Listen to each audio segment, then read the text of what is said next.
তো জয় Hind everyone. West Bengal পুলিশের সামনে যে ভ্যাকেন্সিগুলো আসবে সেটাতে কি অগ্নিবীরদের জন্য স্পেশালি কোনো কোটা থাকবে?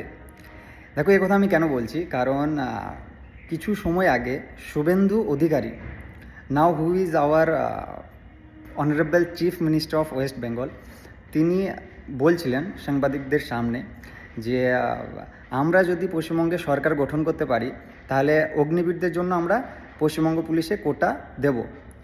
তাছাড়াও আরও একটা কথা, যেটা অন্যান্য যে স্টেটগুলো রয়েছে, যে স্টেটগুলোতে বিজেপি সরকার আছে, সেই রাজ্যগুলোতে কিন্তু অগ্নিবীরদের জন্য অফিসিয়ালি কোটা ঘোষণা করে দেওয়া হয়েছে। কোনো কোনো রাজ্যে শুধু কনস্টেবলে, কোনো কোনো রাজ্যে কনস্টেবল এবং এসআইয়ের জন্যেও। সো পশ্চিমবঙ্গেও পুলিশে কনস্টেবল এবং এসআই আমাদের অগ্নিবীরদের জন্য কোটা দেওয়া দরকার। সো দেরি কেন, ভিডিওটা উপর লেভেল পর্যন্ত পৌঁছে দাও মুদ্রাটা। আর এই নিয়ে পরবর্তীকালে কি ঘটছে না ঘটছে সেই সব আপডেট নিয়ে তোমাদের সঙ্গে আসবো, সঙ্গে যুক্ত থাকো। জয় হিন্দ।